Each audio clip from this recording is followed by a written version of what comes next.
Welcome to Nika channel. இது Angular interview question part 3. இன்னைக்கு பார்க்க போகிற question, what is data binding and its types.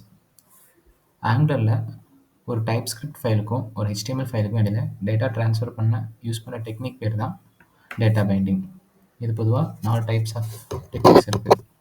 Property binding, event binding, string interpolation, two way data binding. String interpolation அதே மாதிரி property பைண்டிங்கிறது ஒரு காம்பனண்ட்லேருந்து டாம்க்கு டேட்டா ட்ரான்ஸ்ஃபர் பண்ணுற டெக்னிக்.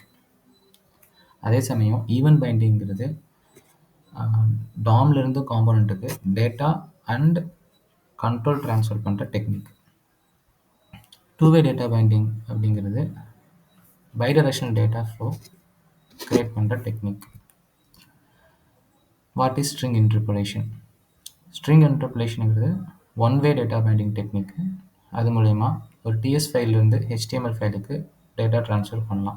அதாவது கிளாஸ்லேருந்து டாமுக்கு டேட்டாவை புஷ் பண்ணலாம். சின்டெக்ஸ் பார்த்தீங்கன்னா HTML ஃபைலில் கிளாஸோட ப்ராப்பர்ட்டியை டபுள் கர்லி பிரேசஸ்குள்ளே போடணும். இங்கே டைட்டில் போட்ட மாதிரி நம்ம ஒரு எக்ஸாம்பிள் பார்க்கலாம்.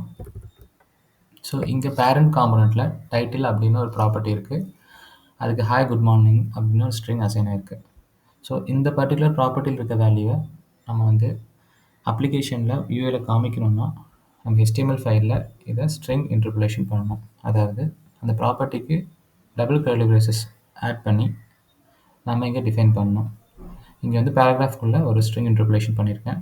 இந்த ரிசல்ட் எப்படி இருக்குன்னா இந்த மாதிரி நமக்கு டிஸ்பிளே ஆகுது. இன்கேஸ் டைனமிக்காக அந்த ப்ராப்பர்ட்டியோட வேல்யூ சேஞ்ச் ஆகும் அப்படின்னா இந்த வேல்யூ இங்கே சேஞ்ச் ஆகும். நம்ம பார்க்கலாம் சேஞ்ச் ஆகுதுன்னு. இங்கே குட் மார்னிங் வந்து குட் ஆஃப்டர்நூன் அப்படின்னு நம்ம போட்டோன்னா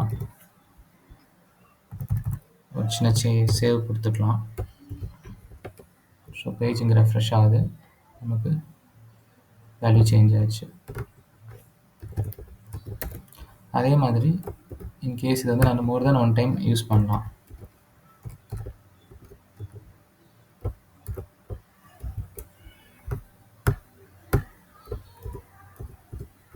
நான் 3 டைம்ஸ் இதை வந்து போடுறேன் அப்படின்னா ஸ்க்ரீனில் அது 3 டைம்ஸ் விசிபிளாக இருக்கும். இதுதான் ஸ்ட்ரிங் இன்டர்போலேஷன். மற்ற கொஷின்ஸை நெக்ஸ்ட் வீடியோவில் பார்க்கலாம். தேங்க்யூ.